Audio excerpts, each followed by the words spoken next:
Hello students, welcome to Eduara. First of all, I would like to introduce myself, Shashank Pathak, faculty of history.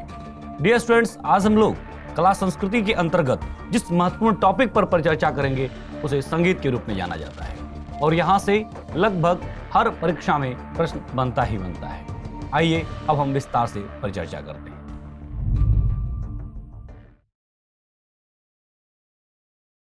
संगीत किसी भी संस्कृति की आत्मा होती है और भारत में संगीत की सुदीर्घ परंपरा रही है.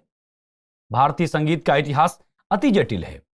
इसका उद्भव शास्त्रीय संगीत से हुआ है और इसमें पश्चिमी तत्व समाहित हो गए और यह संयोजन हमारी आत्मा के साथ प्रतिध्वनित होता है.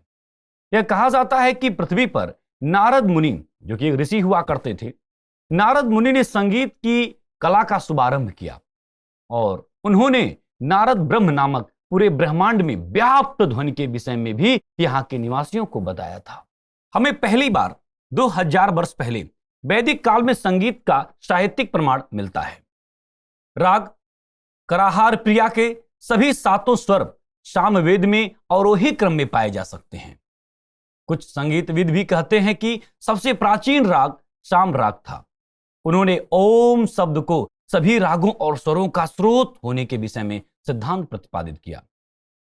लगभग 500 ईसा पूर्व में पाणिनि ने संगीत कला का पहला वास्तविक संदर्भ दिया, लेकिन संगीत सिद्धांत के पहले संदर्भ की चर्चा 4वीं शताब्दी ईस्वी में लिखित और संकलित भारत के नाट्य शास्त्र से मिलती है. भारतीय संगीत का इतिहास. भारतीय संगीत का सर्वाधिक विकास भक्त स्थलों पर बजाए जाने वाले संगीत से प्रभावित रहा. इस प्रकार का कर्मकांडी संगीत संगम नामक संगीत के प्रकार के माध्यम से उत्तर वैदिक काल में प्रदर्शित किया जाता था, जिसमें छंदों का जप सम्मिलित होता था एवं जिसे संगीत धुनों के अनुरूप बनाया जाता था. यहां तक कि जातिगान नामक संगीत के कथात्मक प्रकार के लिए महाकाव्य भी निर्धारित किए गए थे. संगीतविदों का तर्क है कि 2वीं शताब्दी और 7वीं शताब्दी के बीच संस्कृत में लिखा गया प्रबंध संगीत बहुत लोकप्रिय हुआ था. यह भारतीय संगीत के स्वर्ण युग माने जाने वाले गुप्त काल के आगमन तक जारी रहा और इस समय में ध्रुपद जैसे कई रागों की रचना हुई. ये भरत मुनि द्वारा लिखित नाट्य शास्त्र पहली रचना थी जिसमें संगीत विधा के विषय को विस्तृत रूप से स्पष्ट किया गया. इसमें संगीत पर कई महत्वपूर्ण अध्याय हैं, विशेष रूप से वे जिन्होंने सप्तक की पहचान की और इसकी 22 कुंजियों पर विस्तृत रूप से चर्चा की. इन 22 कुंजियों को श्रुतियों के रूप में पहचाना गया. प्रति सप्तक 22 श्रुतियों के अस्तित्व का समर्थन करने वाले जो है दातिलम में भी यह भेद प्रतिपादित कर सकता है.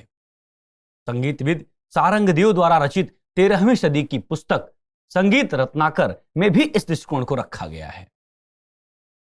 संगीत रत्नाकर 264 रागों के बारे में बताता है, जिनमें कुछ उत्तर भारतीय तथा द्रविड़ रंगपटल की सूची से लिए गए हैं.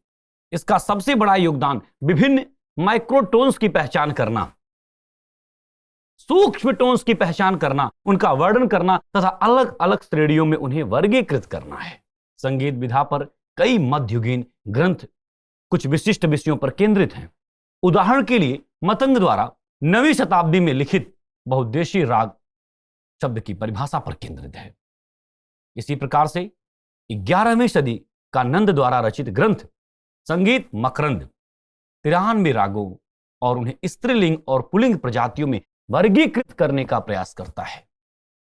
इस अवधि का एक दूसरा महत्वपूर्ण ग्रंथ 16वीं सदी में स्वरमेला कलानिधि है, जो कि रमा मात्य द्वारा लिखित है, जबकि 17वीं सदी में वेंकट मुखी द्वारा लिखित चतुर्इडी प्रकाशित भी संगीत विद्या पर महत्वपूर्ण जानकारी देने के लिए प्रसिद्ध है. प्राचीन और प्रारंभिक मध्यकाल के दौरान हमें ऐसे गुरुकुलों के अस्तित्व के साक्ष्य मिलते हैं जहां संगीत कला में प्रवीण बनने के लिए छात्र शिक्षक के साथ रहते थे.